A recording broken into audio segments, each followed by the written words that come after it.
Bonsoir à tous.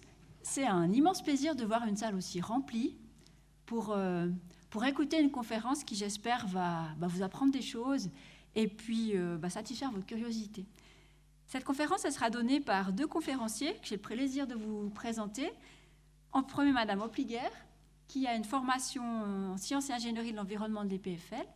Elle a ensuite travaillé pendant de nombreuses années dans le domaine de l'évacuation de l'eau, à différentes échelles, aux différentes échelles que cette gestion de l'eau demande.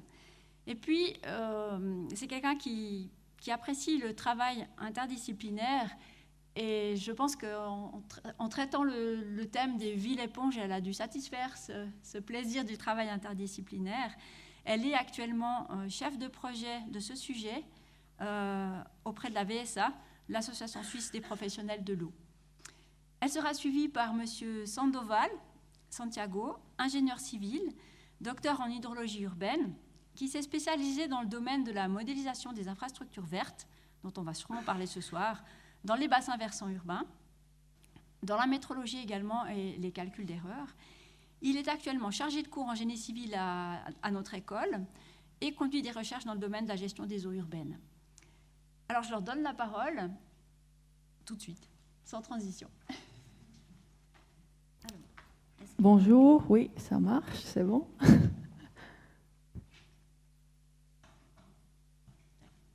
Je vais changer moi-même, sinon je crois que je l'avais déjà ouverte. C'est celle-là. Parfait, merci beaucoup. Bonsoir tout le monde. Enchantée d'être là. C'est aussi sympa de voir quelques têtes que je connais. Je vois que c'est quand même un public très, très large. Il y a des étudiants, il y a aussi des gens, des entreprises, des bureaux d'études. J'aimerais quand même juste prendre 2 minutes pour présenter un petit peu le VSA, l'association où je travaille. Il y a sûrement une partie d'entre vous qui la connaît déjà, mais pour les étudiants, ça peut quand même être intéressant de savoir ce qu'on fait. On est l'association suisse des professionnels de la protection des eaux. Et donc, ça veut dire qu'on s'engage en faveur d'eau propre et vivante et pour la protection et l'utilisation durable de l'eau en tant que ressource, qui va être surtout aussi le sujet de ce soir. On a vraiment beaucoup d'experts de différents domaines. On s'engage dans différents domaines aussi, formation, transfert de connaissances, communication. Puis, surtout pour vous, les jeunes, c'est soutien aux jeunes professionnels. On a quand même pas mal de membres qui viennent aussi de différents domaines. En parlant d'interdisciplinarité, on commence quand même aussi à avoir des architectes et des urbanistes qui sont membres chez nous, donc on commence vraiment à devenir un réseau qui travaille de plus en plus de façon interdisciplinaire. Et je ne vais pas entrer en détail sur l'organisation, mais j'aimerais juste montrer une slide sur le groupe des Young Professionals, c'est pour tous ceux qui n'ont pas encore atteint les 35 ans. Et là, on offre un événement de réseautage de 2 jours chaque année pour tous les jeunes qui entrent dans le monde du travail. Là, on peut connaître des gens, on peut un peu savoir ce qui se fait dans le domaine de l'eau. On organise des soirées sur des thèmes d'actualité, des tables rondes. Et cet événement de réseautage de 2 jours cette année, il aura lieu le week-end prochain ici à Fribourg. Je crois qu'il y a encore quelques places. J'ai pris aussi quelques flyers avec. S'il y a quelqu'un d'intéressé entre vous, n'hésitez pas soit à aller sur le site que vous voyez ici, soit à me demander un flyer pour vous informer un peu plus. Voilà, mais on va passer au vif du sujet. J'aimerais d'abord présenter brièvement un petit peu le contexte, donc où on se situe, ce concept de ville éponge, et par la suite passer à des exemples concrets qui ont déjà été mis en œuvre ou qui sont en train d'être mis en œuvre. Et là, je passerai aussi la parole à Santiago Sandoval qui va vous présenter quelques exemples de cas d'études et de projets qui sont suivis par votre école. J'aimerais par la suite terminer aussi un petit peu avec une discussion sur les rôles des différents acteurs et donc aussi un petit peu cette nécessité d'un travail interdisciplinaire et terminer par une petite conclusion. Pour le contexte, je pense que des titres comme celui-là, que j'ai lu cet été dans le 24 heures, c'était quand même pas un titre rare. J'en ai trouvé pas mal qui allaient dans la même direction. On a pu vraiment noter une sécheresse et une augmentation des vagues de chaleur les dernières années, Mais en même temps, peut-être on l'a un peu oublié cet été, on a quand même eu aussi des intempéries ces dernières années. Vous voyez là l'image de l'événement, je crois, de 2018 à la gare de Lausanne, où vous voyez quand même que l'eau, elle ne coule pas forcément là où on aimerait qu'elle coule. Et tout ceci juste pour montrer qu'on a quand même l'eau qui joue un rôle central dans ces deux phénomènes. Une fois, il y en a trop peu, l'autre fois, il y en a trop. Et que donc, on est appelé à réfléchir à comment gérer ces eaux dans un futur.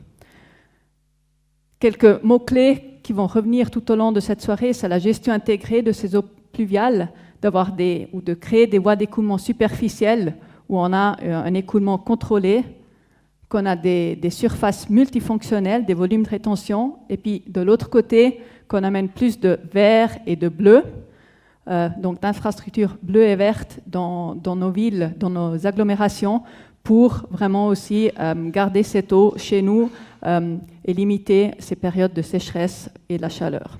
Donc on voit qu'il y a quand même des synergies entre ces deux questions, et en même temps, ça nous permet aussi, en allant dans cette direction, de garantir ou de créer une meilleure qualité de vie dans nos agglomérations, et jusqu'à un certain point aussi prendre soin de la biodiversité.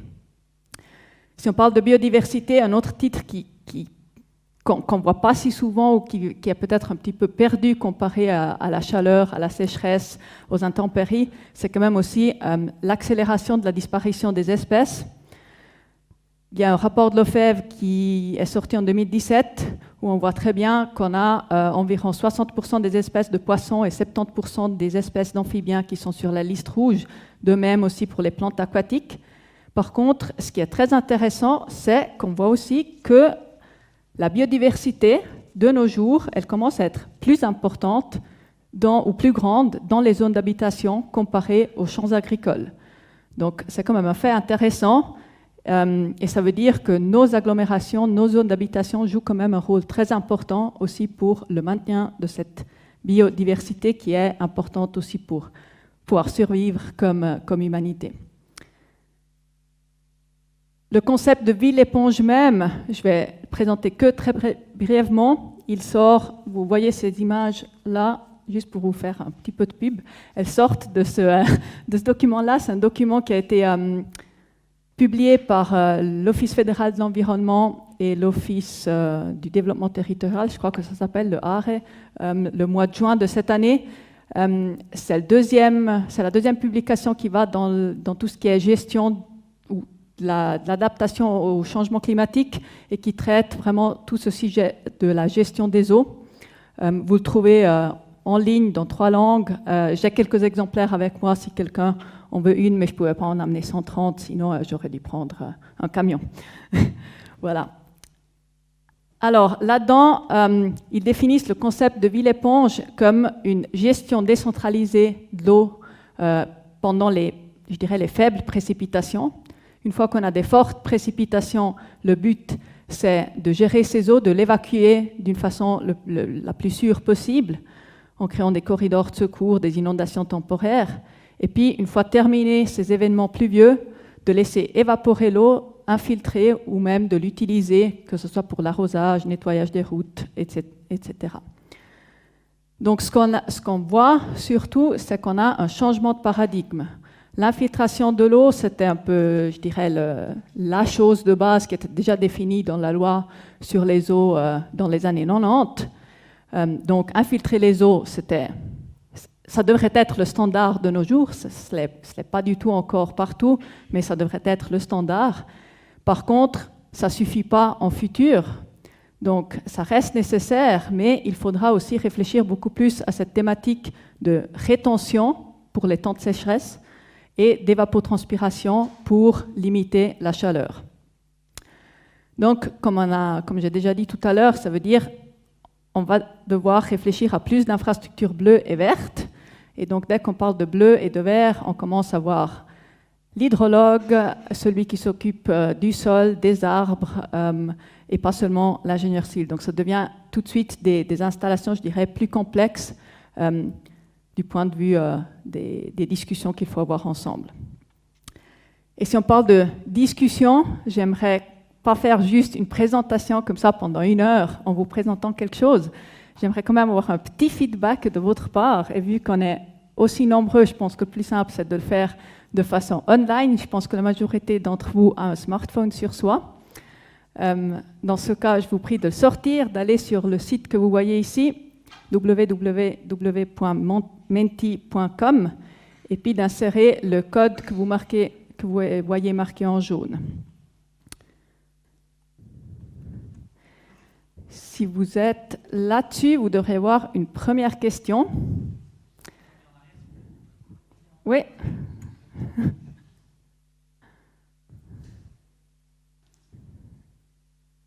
Et la première question, c'est: est-ce que vous-même, vous connaissez comment sont gérées les eaux pluviales qui ruissellent du toit de votre maison où vous habitez? Pour entrer un peu dans le sujet de cette gestion des eaux.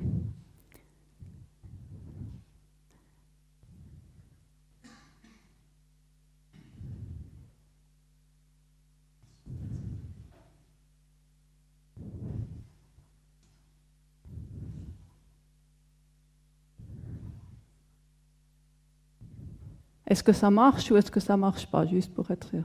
OK. Donc ça devrait venir.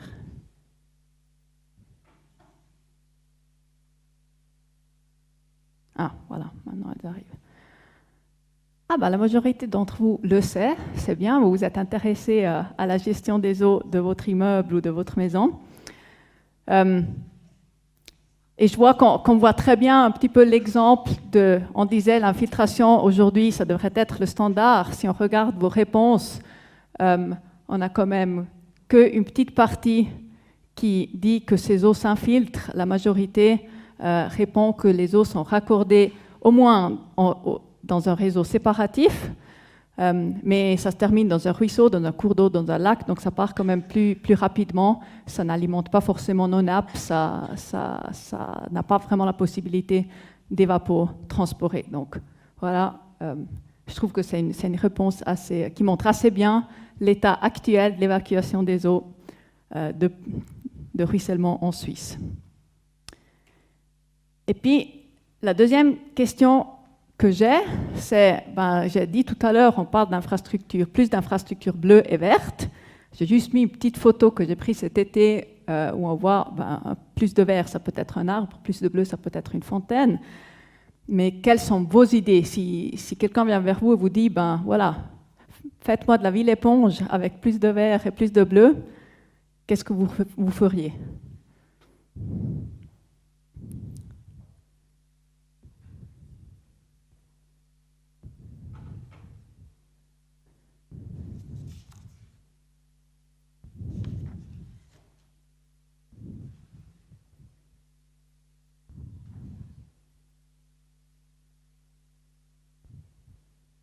Ah voilà, ça ne marchait pas. Si, je veux pas. Alors on a des toits végétalisés, des étangs, pelouse, revitalisation, infiltration, bosquets et haies.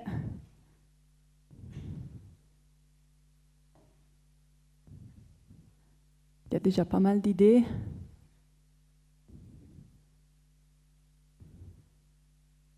Je vais voir s'il y a encore d'autres choses qui arrivent. Oui, là ça commence à bouger. Des zones vertes, des pavés filtrants, point d'interrogation, je trouve intéressant. On va regarder, revêtement perméable, on est un peu dans le même domaine. Bande de prairies, parc avec étang naturel, ça bouge un peu lentement, mais je vois qu'il y a quand même pas mal d'idées que je vais reprendre. Donc je pense qu'il y a une bonne partie de ces idées-là que je vais vous montrer des exemples en allant peut-être un petit peu au-delà de ce qui se fait de façon standard de nos jours. Cours d'eau en extérieur, il y a pas mal de choses. OK. Donc pour en venir vraiment au cœur du sujet, j'ai posé la question dans le titre « Quelle gestion de l'eau pour les villes de demain ?» Et je pense qu'il y a 2 règles de base que nous devons changer de manière conséquente en futur. Il y en a plein d'autres, mais un peu 2 règles de base. La première, c'est qu'on doit vraiment essayer de garder ces eaux de pluie en surface et de la gérer de manière décentralisée. C'est déjà fait de nos jours, mais pas autant, comme on a vu tout à l'heure. Et puis le deuxième, c'est de toujours penser au cas de surcharge. Si je regarde ce qu'on faisait à l'époque ou dans les directives, il faut gérer ces eaux, on dimensionne les ouvrages pour un maximum normalement d'un temps de retour de 10 ans. Ce qui va au-delà, je m'en fiche, ce n'est pas mon domaine. Et je pense qu'on doit changer cette idée-là. On doit se dire il y aura toujours un événement qui va être plus grand de l'événement pour lequel on a dimensionné notre ouvrage. Donc il faut qu'on assure qu'on crée le moins de dégâts possible. 0 dégâts, je pense, c'est pas possible, mais une diminution du risque. Donc l'eau de pluie, elle a été éliminée jusqu'à présent, ce qu'on ne voit pas, ça ne nous intéresse pas. La majorité de vous, on l'a dit, on le raccorde au réseau d'évacuation des eaux. Et c'est ce qu'on voit. Ça, c'est des photos que mon chef a fait dans son quartier en sortant pendant une petite promenade de 5 minutes. Donc on voit vraiment toutes les maisons ont les eaux de la toiture qui sortent ou qui sortent même de l'extérieur de la maison. Donc on aurait la possibilité de les prendre et d'en faire autre chose. Mais elles partent au sous-sol, on ne voit plus rien. Pourquoi pas le faire, par exemple, ainsi, de les faire sortir. Et puis vous voyez là, je vais juste prendre ça, ça s'écoule dans un petit canal et puis ça s'infiltre ici. C'est quand même, ça ne prend pas énormément de surface. Ça donne un peu de verre et puis c'est quand même une bonne idée. Donc cette règle de base numéro 1, c'est vraiment d'essayer de garder l'eau de pluie en surface.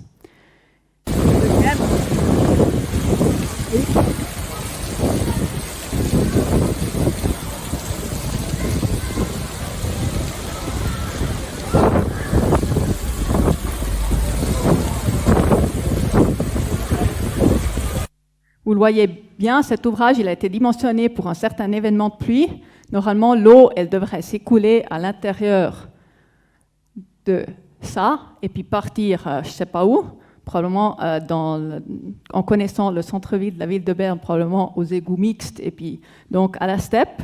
Mais vous voyez très bien que cet événement-là, il dépasse le dimensionnement de cet ouvrage et que donc on crée des problèmes. Donc c'est un peu ça. Si on élimine, on définit une certaine limite qu'on peut évacuer, et puis tout ce qui est au-delà, ça crée un problème. Et puis c'est ça un petit peu les conséquences en cas de surcharge, et c'est pas forcément ce qu'on veut voir chez soi. C'est pas super chouette. Donc là aussi, toujours penser au cas de surcharge. Et puis ce que je veux dire, ça veut dire aussi, si on prend cette première règle qu'on dit on va faire de l'infiltration, comme vous le voyez ici, même dans ce cas-là, toujours penser à un trop-plein de secours, où ça peut aller, parce que aussi cette installation-là, elle aura une capacité limitée. Ça va peut-être aussi changer dans le cours de temps selon l'entretien qu'on fait, et donc assurer les voies de secours. J'aimerais maintenant montrer quelques exemples plus concrets. Et j'ai choisi de prendre cette image que j'ai tirée de la démarche du canton de Genève, qui s'appelle Eau en ville. Cette image, vous la trouvez aussi dans cette publication de l'OFEV. C'est un concept qui a été développé par le canton de Genève dans le cadre du plan climat, qui a été défini par le canton pour la période 2018-2022. Et puis, on l'a surtout développé en faisant un quartier pilote à Grosselin. Et dans ce cadre-là, on essayait de définir des mesures possibles pour la gestion future de l'eau, que vous voyez un petit peu résumé ici. Donc, on a des mesures au bâtiment. C'est surtout tout ce qui est rétention en toiture. Là, je ne vais pas entrer en détail, ça va être M. Santiago Sandoval qui va vous montrer un exemple ici de Fribourg. Puis tout ce qui peut être fait vraiment au niveau de la parcelle. Donc là, c'est vraiment surtout cette thématique de l'infiltration et des surfaces perméables. Et puis, plein d'options pour l'espace public. Moi-même, je vais me concentrer surtout sur ces 4 options que vous voyez ici encadrées en rouge. Et puis surtout sur des exemples qui relient un petit peu ces différentes choses ensemble. Et je vais terminer par un exemple où je passe plutôt vraiment sur cette thématique des espaces publics inondables pour gérer aussi les cas de très forts événements. Alors, pour ce qui est des surfaces perméables à l'eau, vous le voyez ici, ça c'est un parking dans une commune proche de chez moi, où j'ai eu aussi l'occasion d'aller faire une petite présentation. On a quand même des pavés, c'est déjà pas mal. Il y a l'eau qui peut s'infiltrer jusqu'à un certain degré.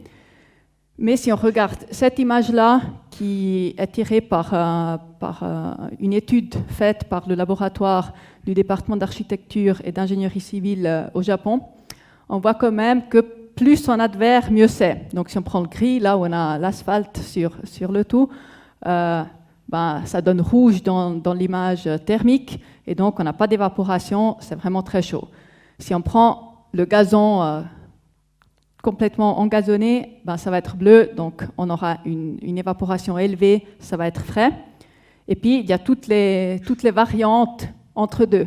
Mais c'est clair que si on prend les pavés, c'est déjà vert, c'est plus rouge, mais plus on réussit à mettre de verre entre les pavés, mieux c'est. Et donc, je pense que ça, c'est vraiment un élément qui se fait déjà ou qui peut être fait, et puis qui peut surtout être réalisé ultérieurement aussi dans de nombreux endroits, parce que vous allez voir, il y a quand même d'autres installations qui sont difficilement réalisables dans un immeuble ou sur une surface déjà construite. Là, c'est, je trouve, un très bon exemple de ce qui a été fait aussi par la suite. Vous voyez là la cour interne du Josefshof, c'est un ensemble d'immeubles avec des bureaux à Zurich. Et puis, c'était ça. Moi, personnellement, je n'irais pas faire ma pause de midi là parce que ça ne m'attire pas du tout. Est-ce que vous avez des propositions, si c'était à vous, ce que vous feriez là?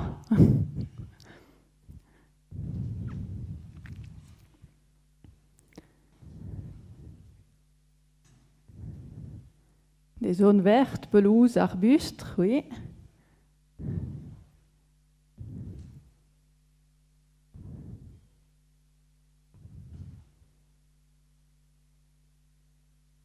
Juste faire comme ça, parce que j'ai l'impression qu'il bouge que une arborisation, un jardin, un grand parc de verdure, planter des arbres, potager urbain.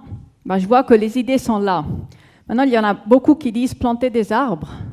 Le problème qu'on a ici, c'est que en dessous, et puis c'est le cas qu'on a souvent dans ce cas d'étude, c'est un garage souterrain. Donc planter un arbre, ça commence à devenir difficile. Si vous avez 50 cm de terre au-dessus de la dalle et tout. Mais les autres idées que vous avez apportées, effectivement, le potager urbain, il manque ici. Peut-être qu'entre-temps, ils l'ont fait, je ne sais pas. J'irai voir un jour et puis si je passe, je vous donnerai une réponse.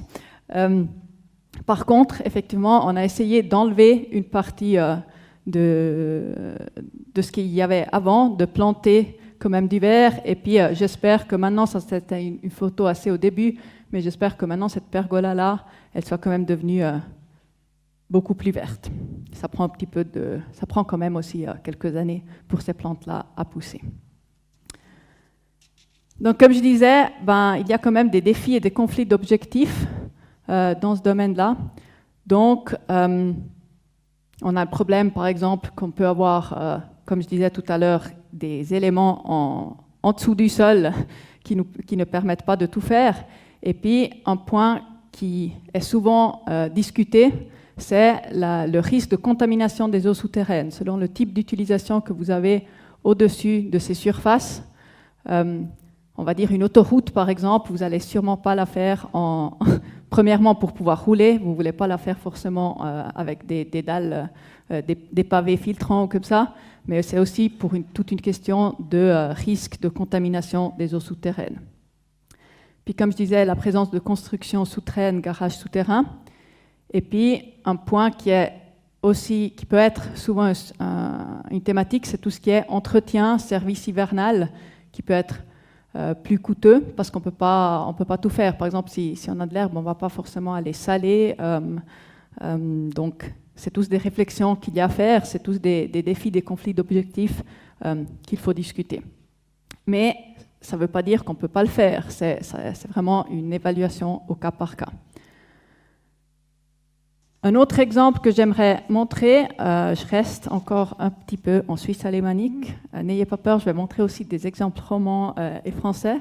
Ça, c'est l'exemple du quartier Gladpark, qui est aussi en proximité de Zurich. Le lac que vous voyez ici, c'est un lac complètement artificiel. Donc, on a construit, c'est tout ce quartier-là, entre ces 3 rues. D'abord, c'était vert, c'était un pré, et maintenant, on a construit tout ce quartier d'habitation et ce lac artificiel. Et ce lac, il est vraiment uniquement alimenté par les eaux de toiture de ce quartier. Il n'y a pas de ruisseau qui entre là-dedans, il y a la Glatte ici en bas, mais la Glatte, elle est utilisée comme point de rejet en cas de forte pluie. Donc si le niveau il monte trop haut dans ce lac, les eaux se rejettent par un trop-plein de secours dans la Glatte.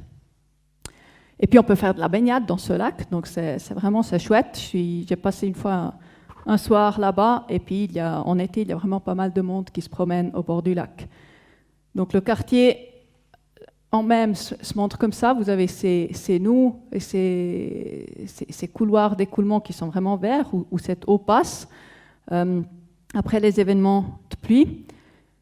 Mais là aussi, on a quand même quelques problématiques qui peuvent se poser. Si je remonte cette image et je vous pose la question à vous, si on retourne dans Menti, est-ce que vous avez des idées, vous, quels pourraient être les défis ou les conflits d'objectifs si on fait de l'infiltration de ce type-là?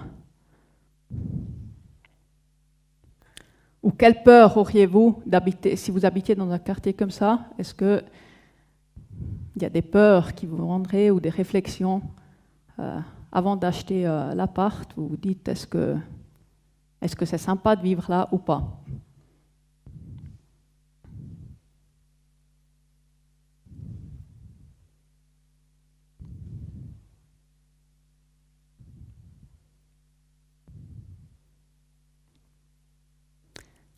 Les moustiques. Le moustique tigre. Le risque pour les enfants. Je prends cela d'abord parce que vraiment c'est les deux sujets qu'on entend tout le temps. Risque de pollution des eaux, stabilité des sols, entretien, coût, crues, souterrain inondable. À nouveau les moustiques. Oui, je vois que les sujets sont plus ou moins ceux que j'ai essayé de mettre ensemble.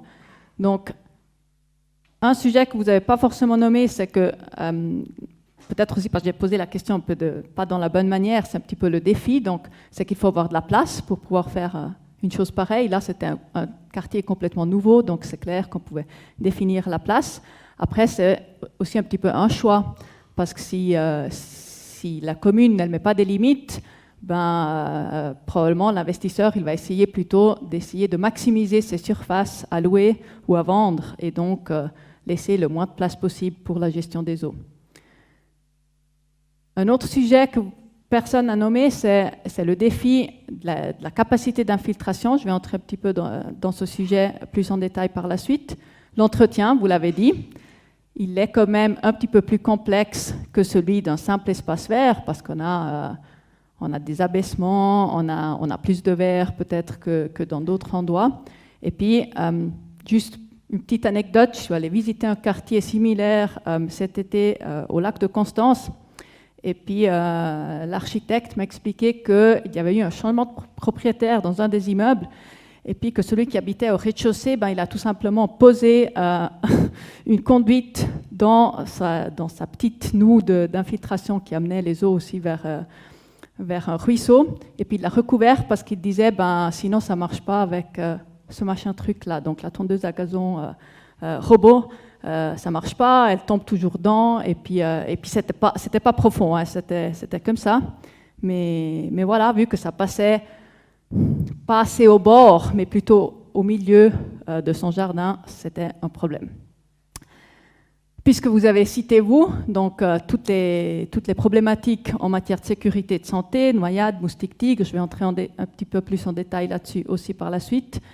Et puis, on a quand même des exigences élevées en matière de techniques de construction et d'entretien pour garantir durablement la multifonctionnalité. Là, je fais un exemple, et puis je pense que vous avez des gens ici, je pense notamment à Madame Favre-Bovin, qui connaît mieux les sols que moi. Là, c'est un exemple de Berne. C'est un bâtiment juste à côté de la gare, donc qui est souvent fréquenté. Et puis là, tout ce que vous voyez en vert, c'est des noues d'infiltration, mais qui sont utilisés aussi comme pré-verre en été.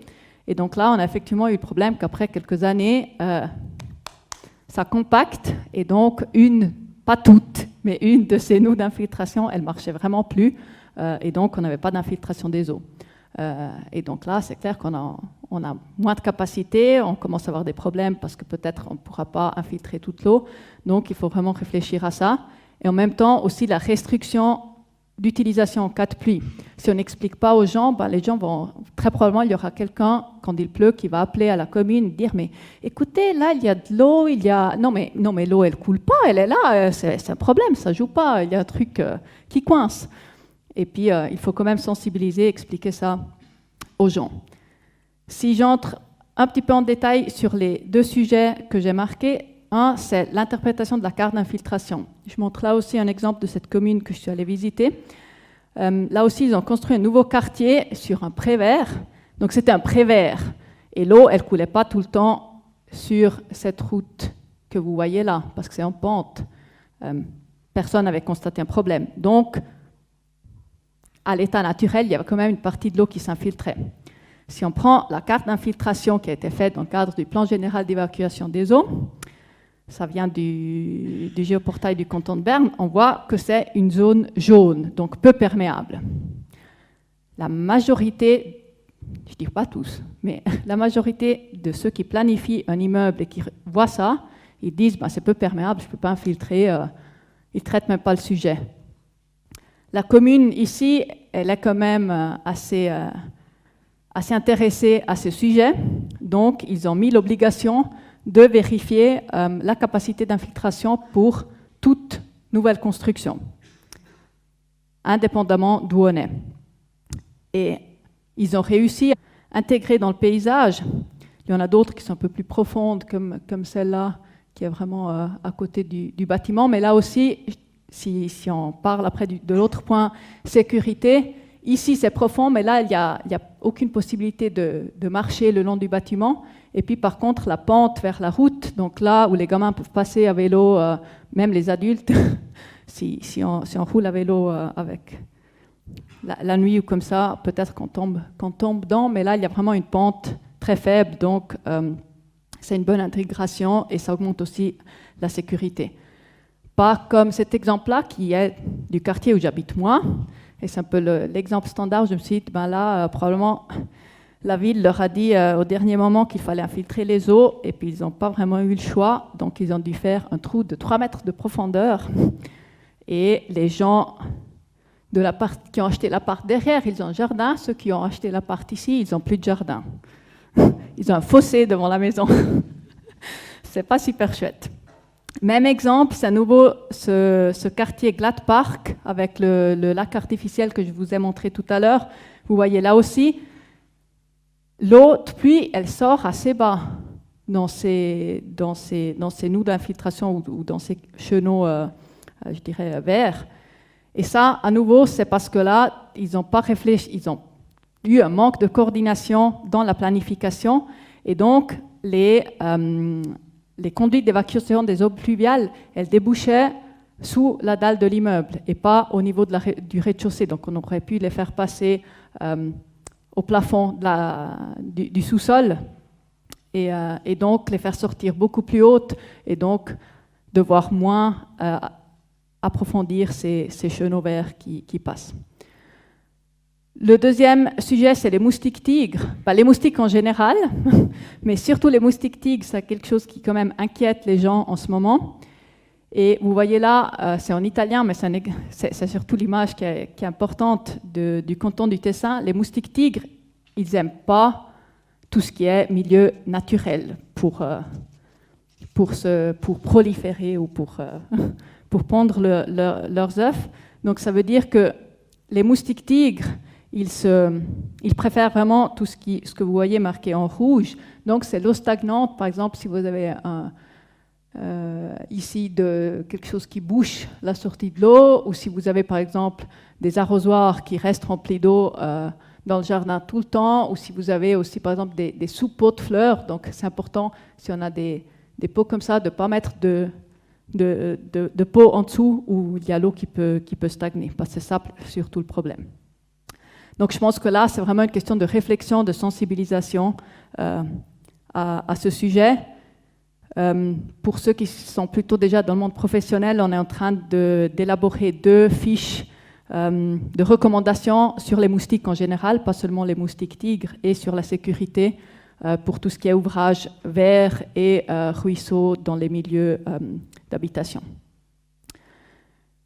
Voilà, je passe maintenant finalement à un exemple roman qui va être, qui je ne me trompe pas, devrait commencer à être construit la fin de cette année, au moins cet hiver. C'est l'avenue du Mail à Genève. Vous voyez ici une image de l'état actuel, donc c'est assez gris. Vous voyez là derrière, là il y a quand même une conduite d'eau qui descend mais qui disparaît dans le sol. Et vous voyez le projet qui est prévu. Donc on prévoit de récupérer les eaux de ruissellement de toutes les surfaces que vous voyez marquées en orange. Donc tous les toits dont la pente va en direction de la route, toutes les pistes cyclables, trottoirs, là c'est vraiment l'idée de récupérer toutes ces eaux et puis de les infiltrer dans une fosse arborée qu'on va planter. Et par contre, les autres chaussées, vu que c'est quand même une route avec pas mal de trafic, on va par contre les évacuer de façon standard, on va dire. Et ça, c'est un petit peu l'exemple de visualisation de l'état futur. C'est clair qu'une fois, les choses doivent encore grandir, donc pousser. Donc même s'ils vont commencer et terminer les travaux, je crois, l'année prochaine, je pense que voir quelque chose comme ça va prendre encore 2 ou 3 ans. Mais je trouve que c'est une bonne idée. Pour ceux qui s'intéressent, le canton de Genève, il fait des webinaires. Donc cet exemple, je l'ai tiré d'un de leurs webinaires où ils vont présenter pas mal de projets qu'ils font dans cette direction. Donc si vous êtes à la recherche d'idées, allez sur leur site et inscrivez-vous à ces webinaires. Ils sont gratuits et puis je trouve que c'est une bonne possibilité pour voir des bons projets. Un autre exemple de gestion aussi dans l'espace public, c'est l'exemple du Vulkanplatz, c'est à nouveau à Zurich. Ce que je trouve intéressant ici, c'est ce petit détail-là, c'est qu'on a fait un petit bord d'une hauteur de 3 cm, donc qui est encore plus ou moins gérable aussi pour ce qui est poussettes, vélo, etc. Et donc, l'eau de pluie, elle se stocke pendant 3 cm avant de déborder et d'entrer dans les canalisations. Et si on regarde un diagramme de pluie en moyenne, on voit quand même qu'on a environ 80% des événements pluvieux qui sont inférieurs à ces 3 cm ou 30 mm. Et donc, ça veut dire 80% de ces événements pluvieux sont gérés de façon décentralisée. On n'a aucune évacuation des eaux vers les canalisations. Après, il reste, logiquement, c'est 20% en France.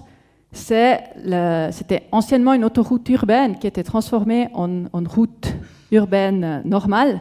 Donc, qu'est-ce qu'on a fait? On a créé des places, des voies piétonnes et cyclables. Et l'eau de ces surfaces-là, on les infiltre, comme vous voyez en bleu. Par contre, les eaux polluées des chaussées, ils vont dans les égouts. Et puis, il y a encore une partie qui est un peu entre deux. C'est là où on a les transports en commun.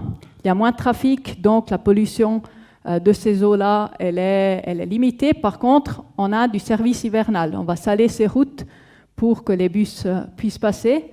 Et donc, qu'est-ce qu'on a fait? On a décidé qu'on fait un système pour avoir en été, ou tant qu'on n'a pas de service hivernal, c'est plutôt ça, l'eau de pluie qui va s'infiltrer respectivement, être stockée et pouvoir être réutilisée. Et puis par contre, pendant les quelques mois hivernaux où on a un service d'hiver avec sel, on a l'eau qui part aux égouts. Et ce qui est très spécial de ce cas-là, c'est qu'on avait des passages souterrains de cette autoroute. Et donc, on a pu les transformer en bassins de rétention. Donc dès qu'on a plus d'eau, on a un fort événement de pluie, donc on a plus d'eau qui arrive de ce qui peut s'infiltrer dans les noues d'infiltration. On a une surverse qui remplit ces bassins et cette eau, elle est réutilisée par la suite pour ce qui est nettoyage des routes ou arrosage aussi de tout ce qui est les espaces verts. Vous voyez ici encore quelques images. Ça, c'est un peu cette autoroute-là à l'intérieur de la ville. Avant et après transformation. Donc on voit quand même qu'on a un changement. On avait route et voiture, et puis là, on n'a que encore tout ce qui est cyclable, piéton, vert. Donc c'est quand même un sacré changement. J'ai apporté cet exemple surtout parce que je me dis, en fait, on a pas mal de choses en souterrain qu'on a construit, et il faut toujours réfléchir à est-ce qu'on peut les réutiliser, ou peut-être on est même obligé à refaire aussi encore des choses en sous-sol. Mais je trouve que l'important, c'est surtout qu'on se rende compte que l'important, c'est de mettre ensemble les deux mesures. Donc de réfléchir d'abord aux mesures en surface, et puis de réfléchir où il faut encore quelque chose en souterrain pour compléter, on va dire, la gestion des eaux. Voilà. Là aussi, il y a logiquement plein de défis et conflits d'objectifs qui se posent. Si on pense surtout à ces fossés plantés avec des arbres, les Genevois, par exemple, ils appellent ça le fossé de Stockholm parce qu'il paraît que c'est la ville de Stockholm qui les a inventés. C'est un mode de construction qui est encore relativement jeune. Il y a pas mal de discussions. Il y a les Genevois, les Lausannois qui testent, les Zurichois, les Balois, les Bernois, les Lucernois, Winterthur. Au moins en Suisse, c'est un peu les villes qui m'ont dit qu'ils sont en train de faire quelque chose. Et tout le monde ne sait pas encore quelle est la variante qui s'adapte le mieux. Peut-être c'est même pas la même à Zurich qu'à Genève, ou sûrement pas au Tessin qui a un autre climat. Donc c'est quelque chose qui doit encore évoluer. Et puis il y a quand même aussi toute la problématique concernant la gestion de l'eau stagnante au niveau de l'espace racinaire et l'apport de polluants dans le sol. Donc c'est là où je veux montrer on a vraiment besoin de cette discussion avec les différentes entités. Peut-être qu'avant, c'était juste l'ingénieur civil qui planifiait la route et puis ce qui allait avec. Si maintenant, on fait une évacuation des eaux qui va dans un fossé planté, il faut commencer à avoir des gens qui connaissent bien le sol, des gens qui connaissent bien les plantes ou les arbres qu'on va mettre pour que ce système il fonctionne quand même à long terme.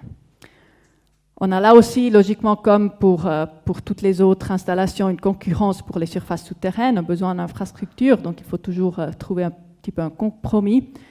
Et pour les surfaces inondables, c'est clair que là aussi, il faut toujours veiller à ce qu'on n'entraîne aucun danger, qu'on fait vraiment de l'entretien, de la maintenance de ces surfaces pour que ça fonctionne bien.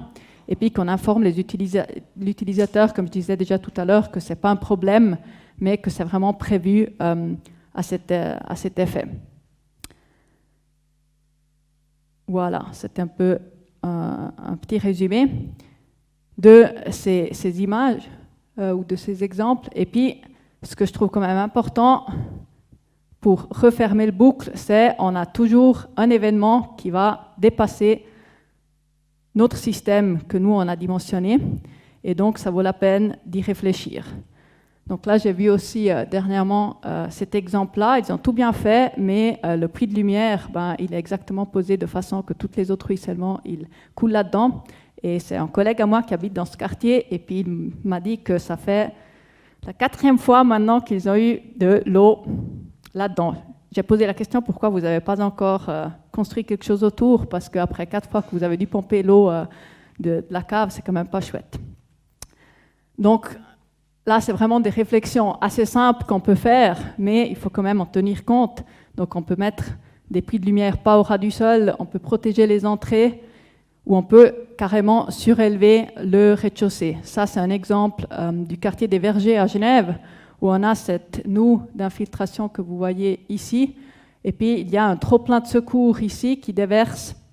Donc l'eau, elle peut quand même, dans le cas d'une vraiment forte pluie, peut atteindre un niveau qui est au-dessus de ce niveau-là, Et donc, ils ont fait le rez-de-chaussée légèrement surélevé pour garantir une certaine sécurité.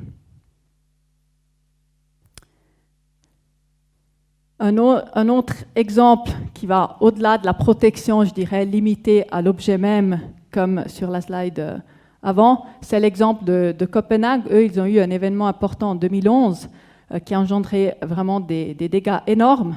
Et donc, ils ont défini un Strategic Flood Master Plan. C'est un petit peu un plan, on va dire, à 5 doigts, où ils ont défini des rues d'évacuation pour évacuer ces eaux vers l'océan. Donc le but là, c'est qu'on est en train de changer la topographie de ces rues pour pouvoir gérer les eaux dans le cas d'événements extrêmes. Donc vous voyez là, ça c'est encore l'événement, je dirais, normal de pluie. Donc on a les voitures sur la route, on a tout le monde qui peut jouer, qui peut se promener, même si peut-être vous n'allez pas jouer pendant qu'il pleut. Mais c'est possible. Par contre, si on a vraiment un événement extrême, il reste juste un petit passage à droite et à gauche où on peut aller se promener pour aller faire les courses ou rentrer du travail. Mais la route même, elle n'est plus utilisable par les voitures. C'est vraiment l'évacuation des eaux dans le cas de surcharge, avec l'idée que ce ne soit pas un événement qui arrive 2 fois par année, mais une fois toutes les X ans. Voilà. Ça, c'était pour mon tour d'exemple. Je vais passer la parole à Santiago Sandoval pour ses exemples à lui, avant de revenir encore à une petite discussion finale avec vous. Merci beaucoup.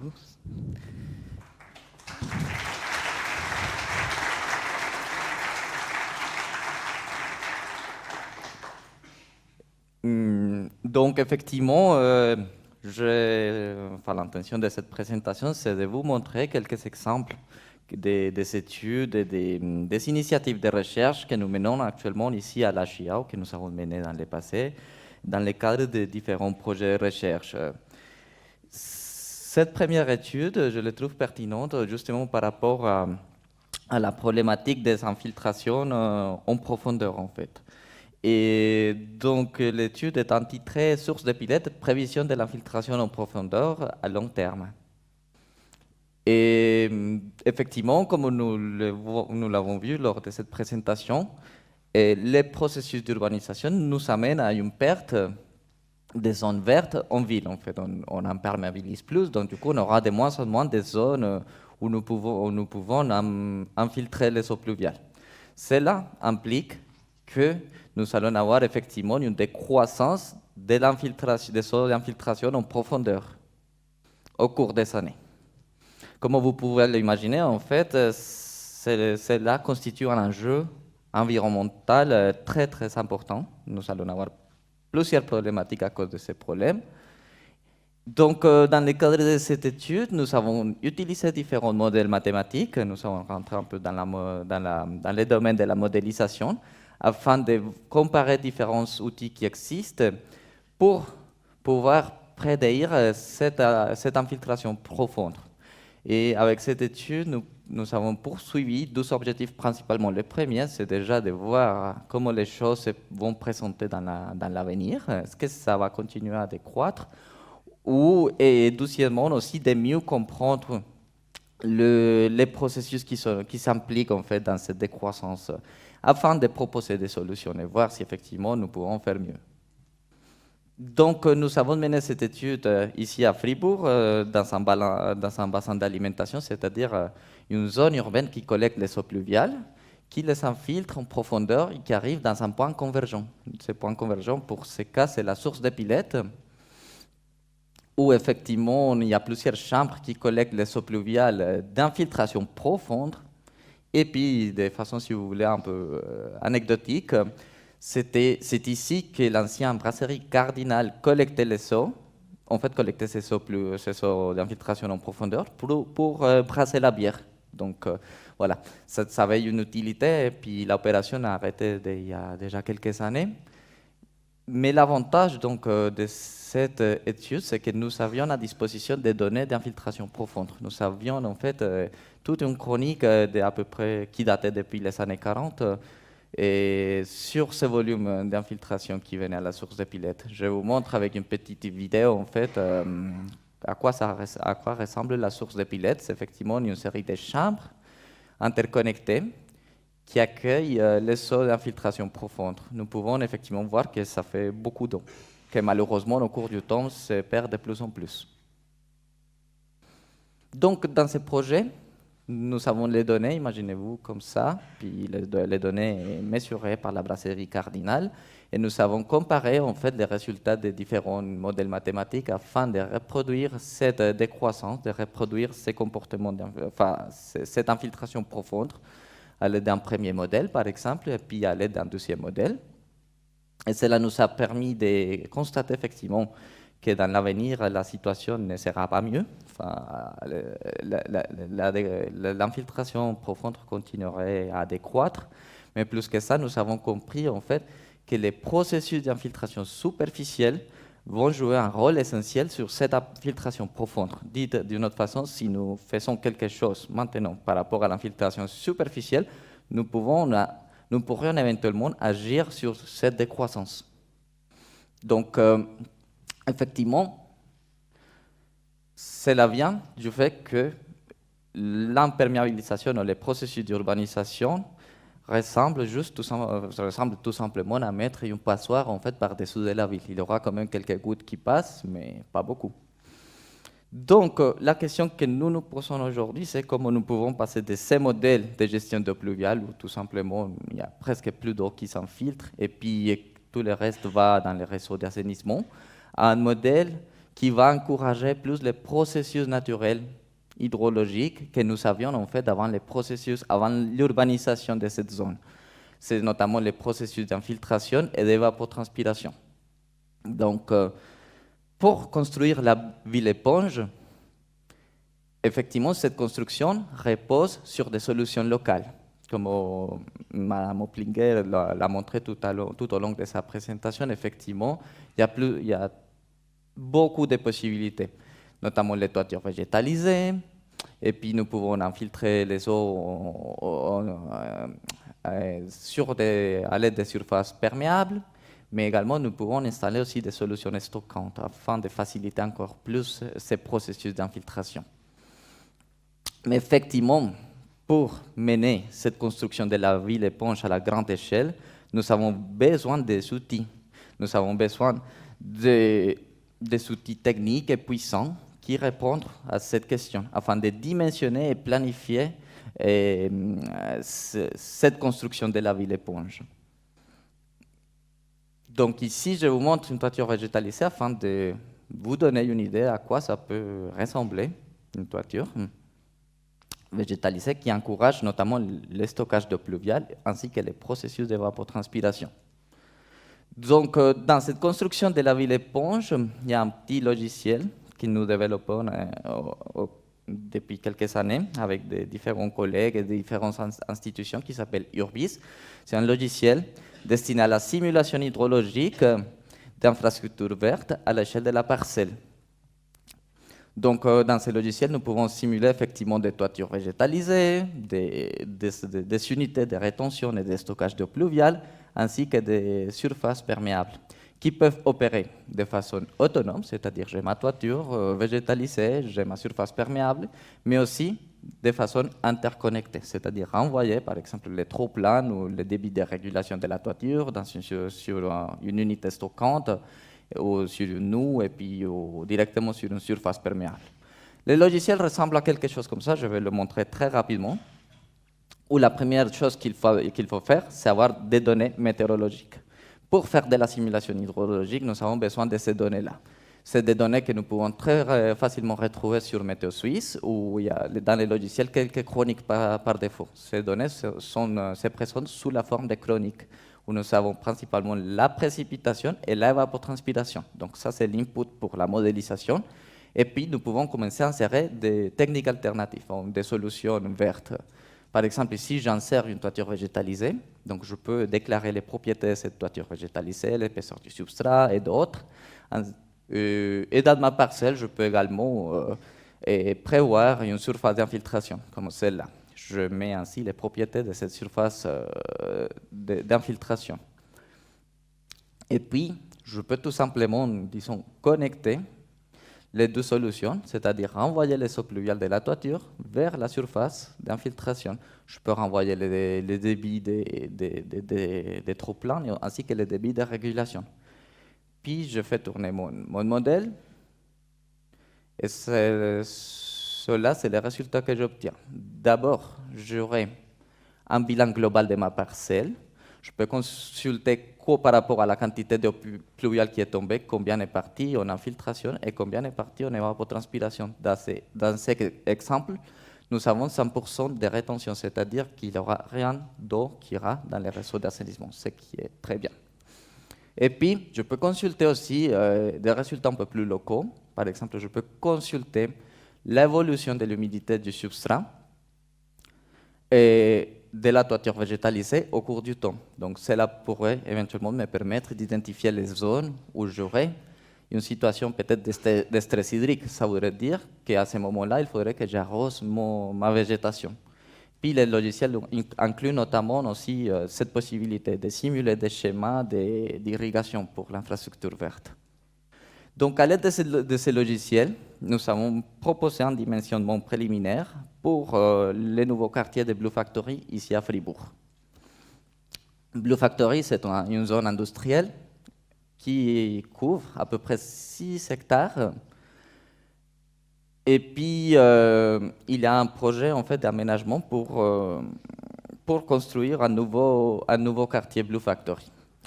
Donc, dans ce cas-là, pour cette étude, nous avons simulé 3 scénarios différents.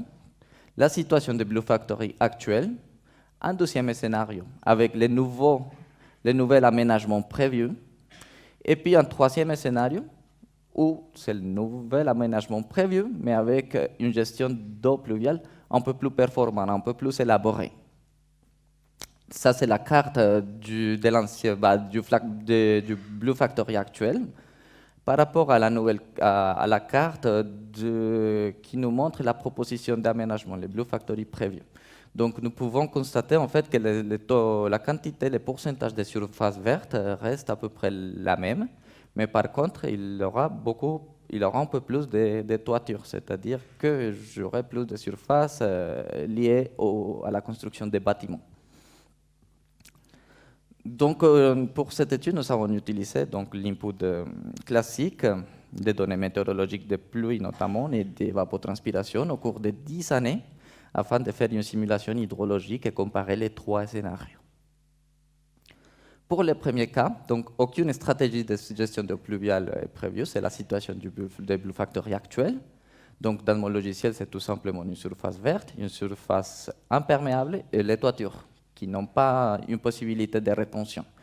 Pour le deuxième scénario, que c'est un peu les Blue Factory prévus, mais avec une gestion d'eau pluviale juste, ce qui est fait normalement dans un cadre courant, c'est un peu la même chose, mais je veux favoriser en fait sur les toitures végétalisées, sur les toitures, la possibilité de stocker l'eau pluviale.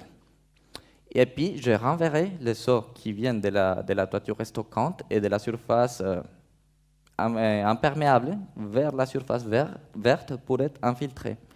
Et puis, pour le troisième scénario, donc effectivement, nous proposons une gestion un peu plus élaborée, où nous allons végétaliser un tiers des toitures, c'est-à-dire nous allons introduire des toitures végétalisées, puis qui renverront les eaux pluviales ainsi que les toitures normales vers une surface verte.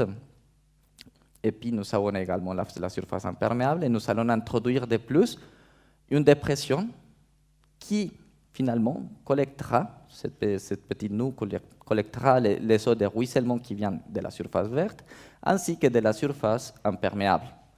Pour les premiers scénarios, nous constatons qu'en fait 80% des eaux pluviales repartiront vers les réseaux d'assainissement. Par rapport à la proposition d'aménagement prévue actuellement pour les nouveaux quartiers Blue Factory, nous constatons que presque 60% des eaux pluviales iront quand même au réseau d'assainissement, même si nous avons réussi à favoriser un petit peu le processus d'évaporation grâce à le stockage en toiture. Mais dans les deux cas, la gestion est assez peu performante par rapport à une situation de gestion de pluviale idéale. Donc, dans le troisième cas, à l'aide des toitures végétalisées, d'avoir fait une réflexion un peu plus élaborée sur la connexion, sur l'interaction hydrologique de ces différents éléments, j'obtiens une gestion d'eau pluviale où j'aurai juste 3% de débit qui rentre au réseau d'assainissement, ce que nous pouvons considérer une gestion des eaux pluviales très performante. Donc voilà, ça c'est un peu les études que nous avons développées actuellement dans les groupes ITEC et la GIA et par rapport à la gestion des eaux pluviales.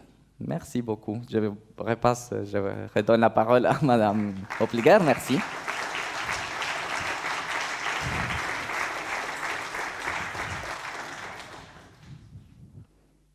Merci.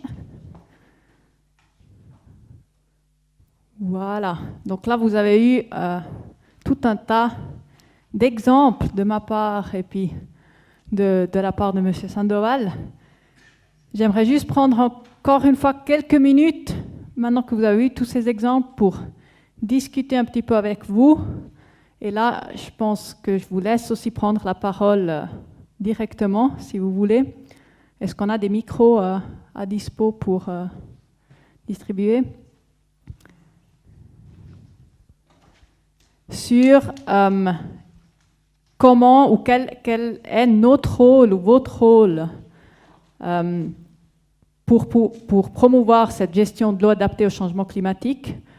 Je pense pas seulement de penser à vos rôles, mais peut-être aussi un petit peu dans ces... J'ai proposé là 3 classes. C'est un petit peu, je les ai appelés les pouvoirs publics, mais donc la confédération, oui, je dirais de façon un peu limitée, mais surtout les cantons, les communes qui sont plus proches, je dirais, vraiment à la pratique, respectivement, qui sont aussi propriétaires de pas mal de choses où ils peuvent aller de l'avant. Le rôle du planificateur et puis le rôle de l'investisseur ou du propriétaire. Et puis, je vous propose pour la discussion 3 cas. Un, c'est au niveau, je dirais, du bâtiment ou de la parcelle privée, des nouvelles constructions. Parce que je pense que c'est quand même assez différent. Est-ce qu'on construit quelque chose de nouveau ou est-ce qu'on a quelque chose d'existant? Donc, quel est un peu le rôle ou comment on peut arriver à promouvoir, je dirais, le passage qu'a présenté aussi M. Sandoval avec l'exemple de Blue Factory, de, je dirais, la toiture standard de nos jours, qui est une toiture plate avec du gravier, à une toiture végétalisée, ou aussi le passage de, je dirais, évacuation des eaux souterraines ou une infiltration pas très intégrée dans le paysage à quelque chose de quand même plus acceptable.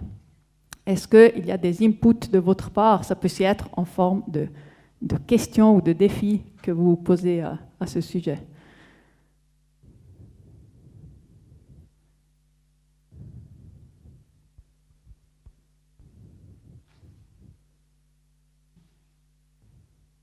Il n'y a pas de réponse fausse. Enfin,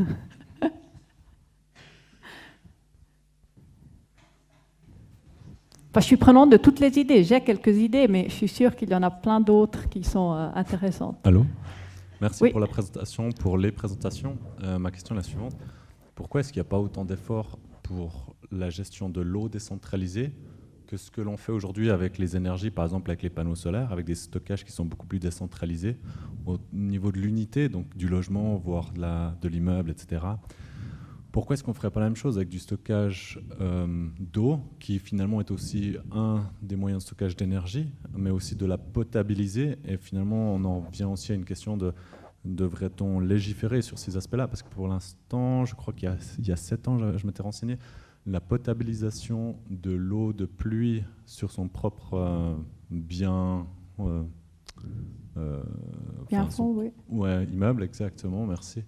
N'est pas quelque chose de commun. Et donc, du coup, ça crée des oppositions qui ne permettent pas d'être innovants.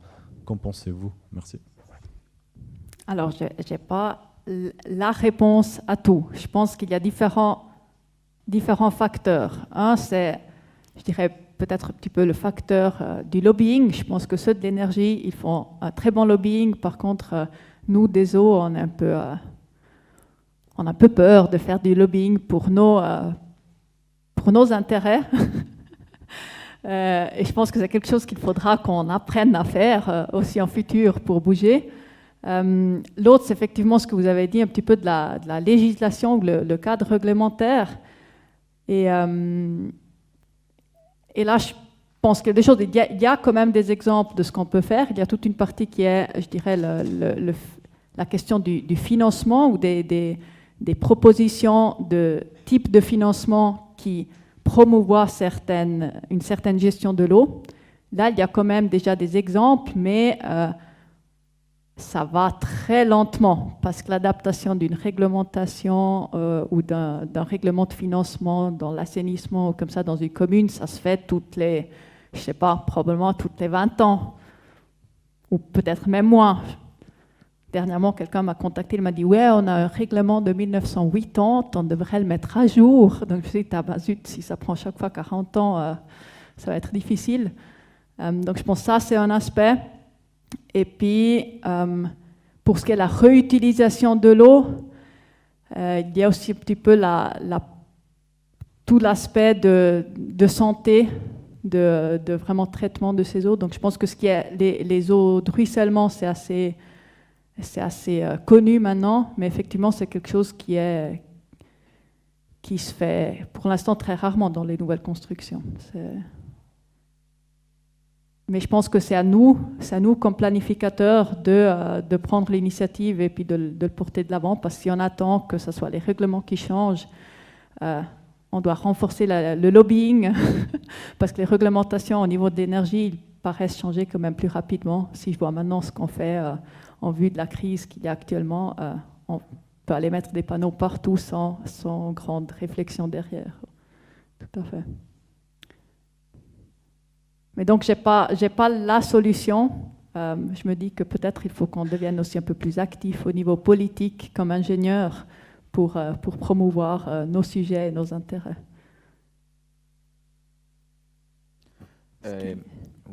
Juste pour ajouter 2-3 points peut-être à la réponse, effectivement, avec les eaux pluviales, la gestion des eaux pluviales, nous faisons face à des enjeux politiques, bien évidemment. Par exemple, l'infiltration au niveau du sous-sol. Vous savez, les sols, en fait, il y a une pression politique énorme par rapport à la construction. Je ne peux des fois dire tout simplement, je vais laisser la place pour infiltrer. C'est quelque chose qui est difficile à comprendre. Enfin, il y a des intérêts qui vont en contresens de ce type d'initiative. Donc, je pense que ça difficulte, ce type d'aspect et des enjeux politiques difficultent un petit peu la tâche. Et effectivement, nous constatons qu'il y a aussi un manque d'outils techniques pour mener la chose. Il n'y a pas encore vraiment une directrice, parce que si vous voulez, il y a plusieurs choses qui nous intéressent, plusieurs facteurs qu'on souhaiterait utiliser, tirer profit de ça. Donc, je voudrais améliorer l'hydrologie, la qualité de l'eau, la gestion des sols, et tout ça aujourd'hui n'est pas forcément établi dans un cadre global de décision. Donc, pour moi, il y a aussi un besoin d'outils techniques pour que nous puissions effectivement mener cette transition. Tout à fait, oui. Là, je crois qu'il y a quelqu'un là. Oui, bonjour, bravo pour votre présentation. Une petite question, il y a eu une période où chacun est allé de sa récupération d'eau de pluie avec sa citerne finalement au bout d'une installation du chenot avec une pompe pour reprendre cette eau, faire de l'arrosage, utiliser cette eau pour les WC, etc. Et puis finalement, on entend dire qu'au niveau environnemental, c'est catastrophique puisque c'est l'utilisation de beaucoup de matériaux, de plastique, de tuyauterie, de pompes pour le peu d'eau finalement qu'on a sur une maison individuelle. Quel est votre avis là-dessus?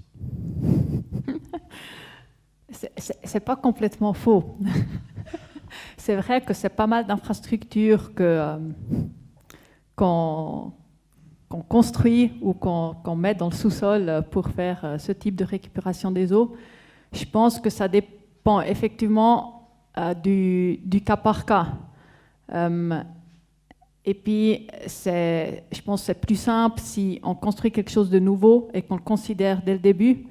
On peut trouver des synergies ou de limiter aussi un petit peu ce qu'on doit construire. C'est clair que si on a quelque chose de déjà construit et qu'on va devoir aller changer tout le système, ça devient vraiment assez aberrant de faire quelque chose de pareil. Personnellement, je suis de l'avis que c'est plus intéressant d'essayer de trouver un système où on peut au moins éliminer peut-être la pompe, parce qu'on gère ces choses déjà à une hauteur où on peut prélever l'eau sans pompe, ça limite déjà un petit peu.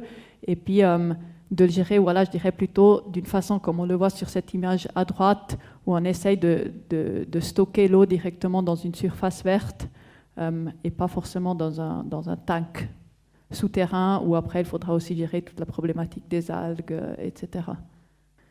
Mais je pense que c'est effectivement au cas par cas, selon la surface qu'on a à disposition. C'est pas une réponse unique pour tous les cas.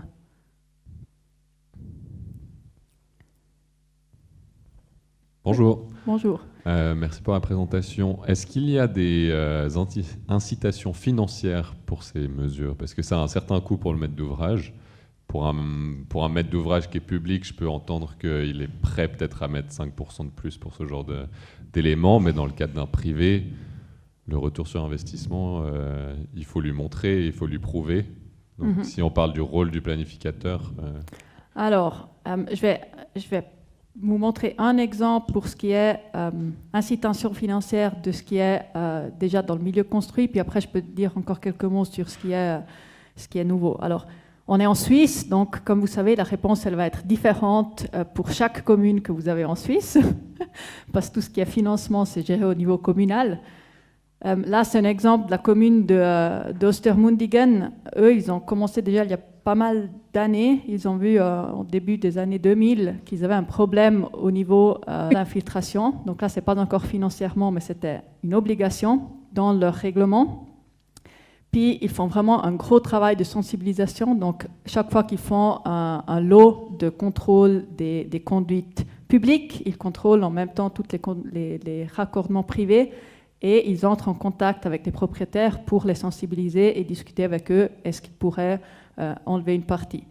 Et puis, du point de vue financement, depuis 2018, ce qu'ils font, c'est qu'ils remboursent des taxes de raccordement pour motiver le découplage des surfaces existantes. Donc, si quelqu'un décide de faire, comme dans cette maison-là, de détacher, je dirais, la conduite des eaux pluviales et puis la faire infiltrer dans le jardin, il va recevoir jusqu'à 50, il va recevoir toutes les taxes de raccordement qu'il devrait payer aujourd'hui pour se raccorder, jusqu'à un montant maximal de 50% de l'investissement pour le système d'infiltration. Donc ça, c'est un système qui existe effectivement, qui a l'air de bien marcher. C'est clair que c'est une charge assez importante. Eux, ils ont vraiment un poste à 100% que pour toute cette thématique d'infiltration dans une commune, je dirais, de taille moyenne, parce qu'ils ont environ 18 000 habitants, mais c'est un système. Après, je sais que Genève, par exemple, ils sont en train de réfléchir à changer la loi pour pouvoir utiliser une partie des taxes qu'on paye pour les eaux, pour l'assainissement, aussi pour ce type d'infrastructure et aussi pour la gestion des eaux des privés, parce qu'ils disent, ben voilà, sinon on commence comme cet exemple de l'avenue du Mail à prendre les eaux des privés, des toitures, puis les infiltrer dans nos routes, ben, ça devient un truc public et puis on aimerait bien pouvoir utiliser les sous qu'on a, ce qui n'est pas possible actuellement. Donc je sais que eux, là, il y a une réflexion qui est en train de se faire et puis ils vont aller de l'avant. Il y a certaines communes qui ont un autre système de financement ou qui font un peu des projets pilotes, mais c'est clair que c'est quelque chose qui va devoir encore se former. Et nous, de notre côté, on a actuellement une étude juridique qui est en train de se faire à ce niveau-là de qu'est-ce qu'on peut faire financièrement sur les lois actuellement en vigueur au niveau fédéral et puis je dirais des plus grands cantons. On ne peut pas analyser toutes les 26 cantons et puis proposer des modèles futurs pour le futur. Donc ça, c'est effectivement quelque chose sur lequel on est en train de travailler. Oui. Moi, j'ai une question sur les toitures végétalisées. Elles sont dimensionnées sur les événements pluviométriques du passé, hein, des mesures qu'on a à disposition. Mais ces infrastructures, elles sont faites pour durer, en tout cas une bonne partie de la durée de vie de l'ouvrage, donc on va dire 25 ans. Avec le changement climatique, des événements qui deviennent plus intenses mais moins fréquents, est-ce que les données du passé sont valables pour dimensionner les toitures du futur? C'est une excellente question. La réponse est qu'aujourd'hui, nous ne pouvons pas faire mieux. En fait, si vous voulez, les données en fait, qui montrent, qui font référence à la situation des changements climatiques, se présentent à une échelle très globale. En fait, nous avons des données qui prévoient les changements des pluies, etc., les changements de température, à une échelle mensuelle, annuelle. Et puis pour la simulation de l'infrastructure verte, et nous faisons normalement ce type de simulation à l'échelle de la minute, parce que ça répond très rapidement. Du moment qu'il y a une pluie, ça commence à travailler. Donc aujourd'hui, effectivement, il y a une incompatibilité entre l'échelle que nous avons besoin pour simuler l'infrastructure verte, y compris les toitures végétalisées, par rapport à l'échelle dans laquelle nous faisons les projections climatiques. Donc, il y a des recherches en ce moment qui se mènent, notamment à l'EVAG. J'ai une collègue qui travaille en fait de comment nous pourrions éventuellement rendre compatibles ces deux échelles de travail, parce que c'est tout à fait vrai. Là, pour l'instant, on le fait avec les chroniques du passé, mais effectivement, l'avenir, c'est de voir comment nous pouvons effectivement incorporer ces changements climatiques en ayant des échelles fines de travail qui nous permettent de simuler l'infrastructure verte.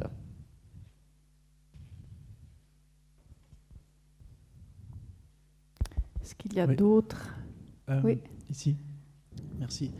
J'ai une question. Je ne suis pas sûr qu'on ait beaucoup abordé cette thématique qui est celle de la rétention, notamment pour les nombreux endroits où l'infiltration ne serait effectivement pas possible. Dans quelle mesure, notamment au regard de ce qui est prescrit dans les PGE notamment, pour aider à diminuer les coefficients, sortir des parcelles, la rétention, elle reste un moyen efficace, notamment par rapport à d'autres tentatives comme celles que vous avez démontrées là, où on essaie quand même de faire ruisseler en surface ou éviter que ça aille trop loin. Je ne sais pas si la rétention, c'est quand même quelque chose qu'on peut essayer de mettre en avant, qui est, on va dire, entre deux, moins pire, ou bien si c'est vraiment pas à proscrire parce que ça finit quand même dans le réseau. Non, je pense que la rétention, elle aura toujours lieu d'être. C'est un bon moyen. Je pense par contre que la réflexion, elle doit plutôt porter sur le type de rétention. On va dire la rétention standard qui se fait de nos jours, c'est on va construire la boîte sous terre qu'on ne voit pas. Et donc, c'est vraiment uniquement, le but unique, c'est la rétention. Si on veut, par contre, pallier aussi à toute la question, je dirais, de réchauffement, donc d'îlot de chaleur, c'est l'évaporation qu'on aimerait avoir. Donc là, de faire une réflexion qui va dans le sens de dire, voilà, si on a une toiture plate, on peut peut-être déjà faire une partie de la rétention là-dessus, parce que comme ça, on a quand même aussi d'évapotranspiration et pas aller directement dans quelque chose dans le sous-sol. Donc de dire, on commence à réfléchir, qu'est-ce qu'on peut faire en surface pour avoir aussi les autres effets bénéfiques, je dirais, de l'eau qu'on garde. Et puis, une fois qu'on n'a plus la place en surface, d'aller en souterrain avec la rétention comme on l'a fait, je dirais, pratiquement tous les jours actuellement.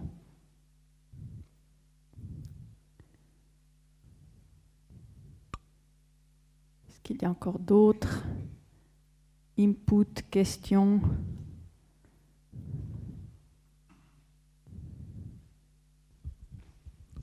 Oui. Merci beaucoup pour vos deux présentations. Moi, j'ai un input à faire, c'est peut-être en réponse à la question de la rétention.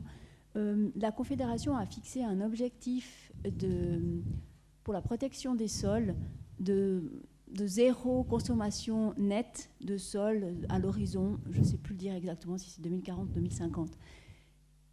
À partir du moment où si cet objectif se concrétise par des directives, les infrastructures vertes, elles offrent une réponse, non seulement à la gestion de l'eau, mais aussi à la compensation de l'espace qu'on construit, donc la consommation de surface sol, parce qu'on va les remplacer par des infrastructures vertes qui vont remplir une part des fonctions du sol.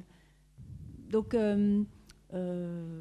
voilà, je pense qu'il faut avoir en mémoire qu'il va y avoir des systèmes qui vont devenir plus contraignants par rapport au choix qu'on aura pour gérer l'eau. Parce qu'il faudra mettre en musique plusieurs législations et plusieurs objectifs. Ah, tout à fait, ça va devenir plus intégral comme sujet.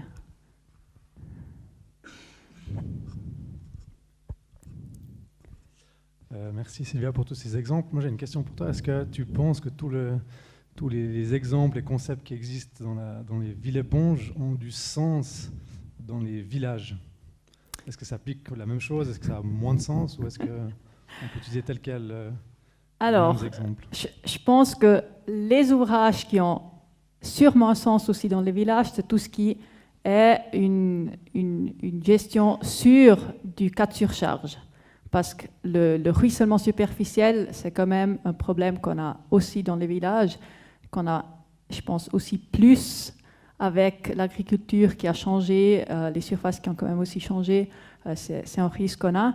Après, c'est clair que dans un village, c'est peut-être pas forcément l'îlot de chaleur qu'on a, donc du point de vue évapotranspiration, ça va pas forcément être le sujet à traiter.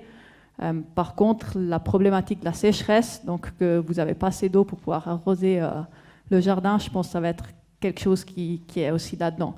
Donc je pense que c'est un choix de système à faire, et puis je pense que ce n'est pas toutes les choses qu'on va implanter dans les villes qui ont aussi une raison d'être, un intérêt prépondérant dans les villages. Tout à fait.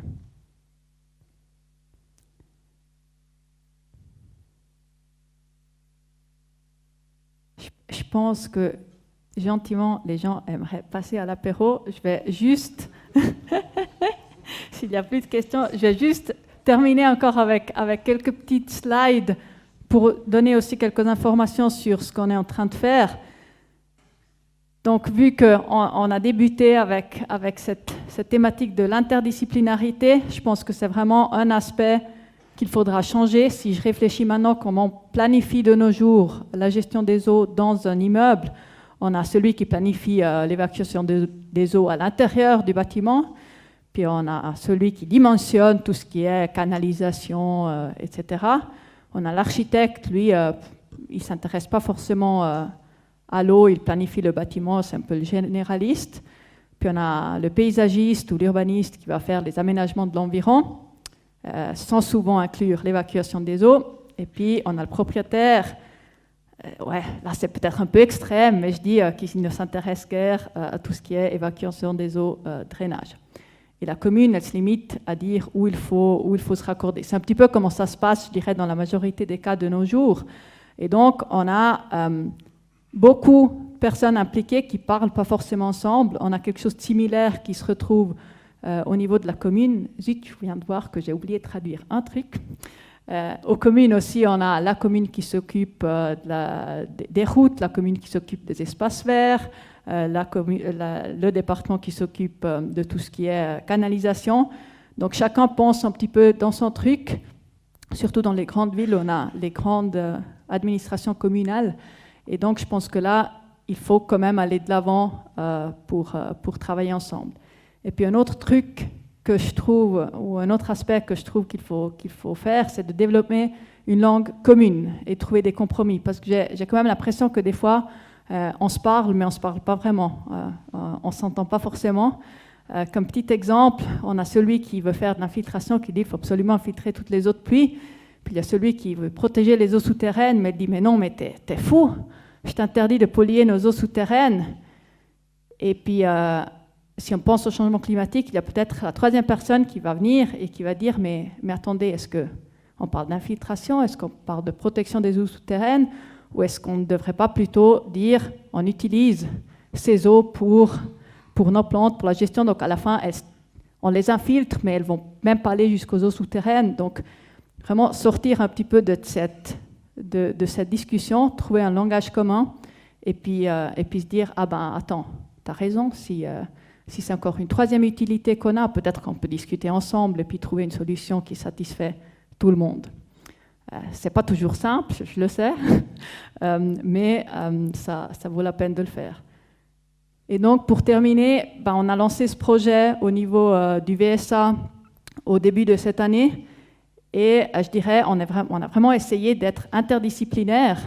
Donc vous voyez, on a des associations, des urbanistes, des architectes, des hautes écoles. On a vraiment pas mal de gens qui sont dans ce groupe d'accompagnement.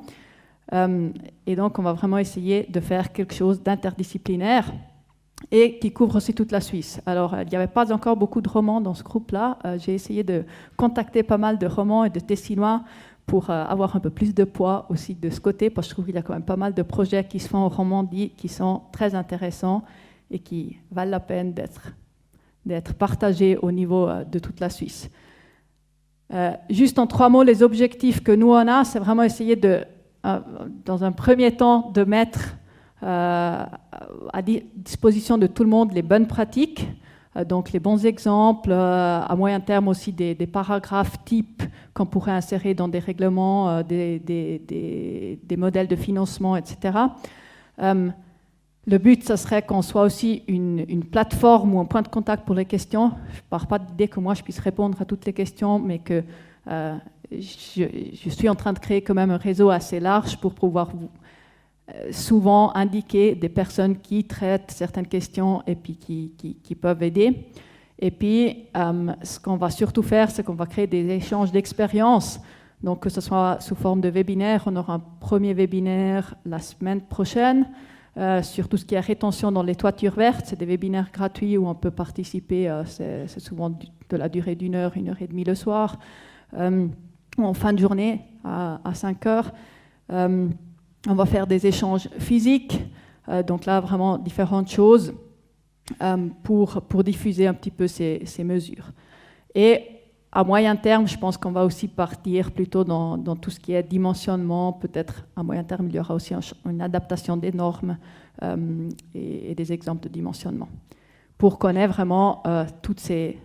On va dire, le but, ce serait qu'on mette un petit peu d'huile entre ces petits trous-là pour que tout roule comme il faut. Voilà. Si vous cherchez plus d'informations, vous pouvez aller voir sur notre site. Vous trouvez là aussi mon numéro.